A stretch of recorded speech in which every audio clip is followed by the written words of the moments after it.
Olá, nesse vídeo eu vou mostrar para vocês os tipos de válvulas disponíveis no Bentley WaterCAD WaterJeans. Quando estamos fazendo a modelagem, temos à disposição os seguintes tipos de válvula. Primeiro, a PRV, que seria a válvula de redução de pressão. Na VRP, o usuário entra como informação de entrada a pressão requerida a jusante. Então, através do balanço hidráulico do sistema, o algoritmo de modelagem hidráulica do software vai encontrar aquela queda de pressão, ou seja, uma perda de carga localizada para atingir a pressão definida na peça. A PSV, a chamada de válvula de sustentação de pressão, teria o propósito semelhante ao da VRP, só que ao contrário, em vez de reduzir, ele irá suspender a pressão da válvula. Então o usuário entra com uma pressão de entrada, que vai suspender a pressão de acordo com o balanço hidráulico, com a pressão de montante encontrada. A PBV, que é a válvula de quebra de pressão, ela vai funcionar para fazer a redução da pressão na rede, só que diferentemente da VRP, o usuário vai entrar com o tamanho da queda da pressão, o tamanho do degrau. Então seria uma outra forma de modelar a queda de pressão na rede.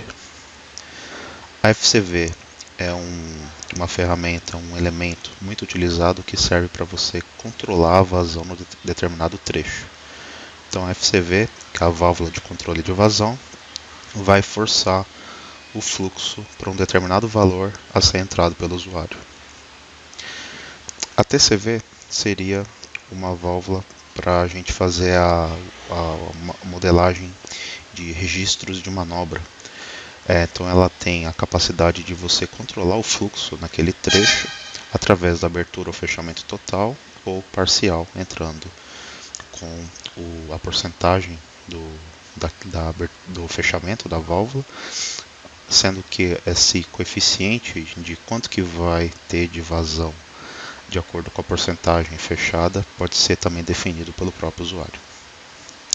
E a GPV, que é a válvula de propósito geral, ela serve para você aplicar na válvula uma perda de carga que vai ser através de uma curva entrada pelo usuário, uma curva que vai ser a perda de carga versus a vazão no trecho.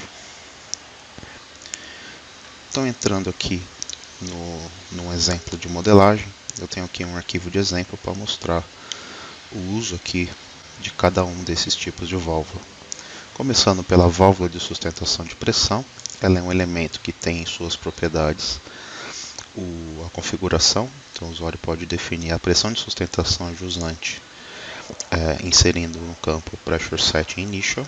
Se preferir, você pode mudar para a cota manométrica, dá na mesma. Então são dados relativos. Então, ao ter o cálculo, o software vai fazer a sustentação da pressão, elevando a pressão de montante para jusante. E a VRP seria o propósito de colocar qual que é a pressão a jusante requerida.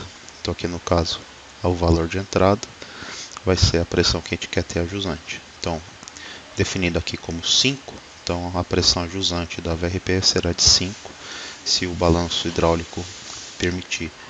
Então aqui nos resultados a gente pode encontrar nos resultados um campo chamado Pressure From e Pressure To. Então ele mostra a pressão exatamente a montante e a jusante, mostrando pelo balanço que cai de 20 para 5. E a PBV seria o degrau, conforme dito anteriormente. Então ao rodar um exemplo com uma PBV definido para 5, então se eu tenho 20 a montante, vai tirar 5, resultando em 15 MCA jusante pelo balanço hidráulico.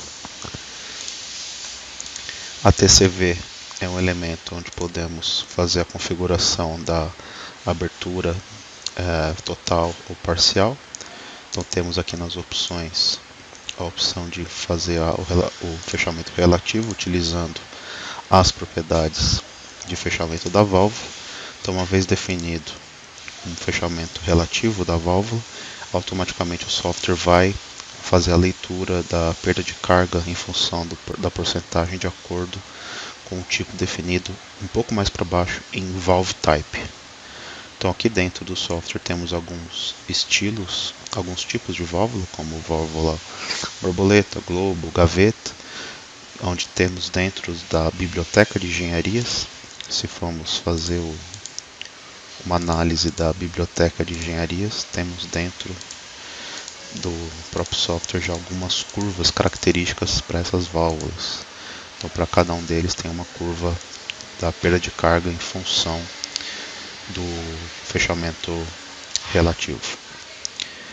O usuário pode definir a sua curva aqui na biblioteca de engenharia para no fim utilizar no Valve Type o tipo User Defined.